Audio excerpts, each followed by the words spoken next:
En el temperamento igual, lo que se buscaba era dividir la octava en partes iguales, de modo que cada intervalo de semitono midiera exactamente lo mismo.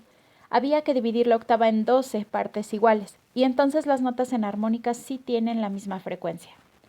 Las matemáticas para lograr esto existían desde hacía muchos siglos, pero hasta principios del siglo XX no se tuvo la tecnología para lograrlo en instrumentos como el piano.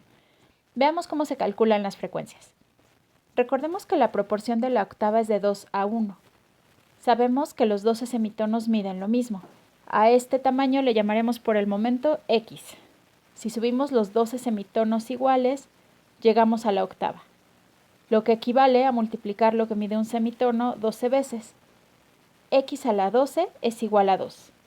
Entonces, cada semitono mide la raíz doceava de 2. Ahora que ya sabemos cuánto mide un semitono, podemos calcular la frecuencia de todas las notas.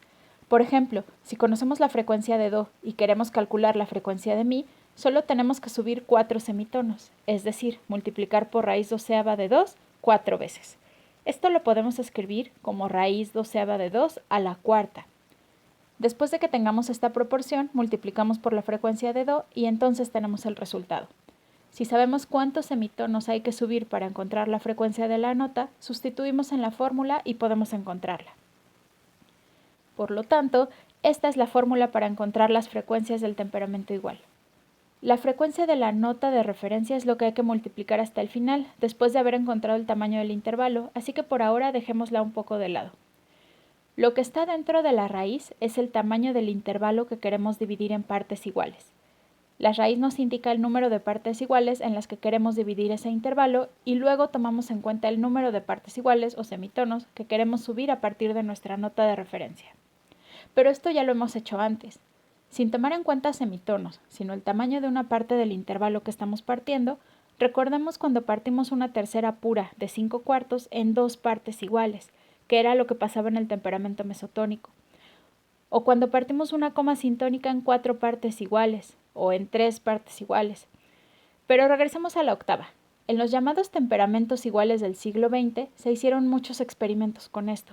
Julián Carrillo tenía un piano de 96 notas donde apenas se completaba una octava, solo tuvo que partir la octava en 96 partes iguales. Pero en realidad podemos partir la octava en tantas partes iguales como queramos. Y de hecho no tiene que ser la octava. Stockhausen partió un intervalo de 5 a 1, es decir, 2 octavas y una tercera pura, en 25 partes iguales. ¿Han escuchado esa obra?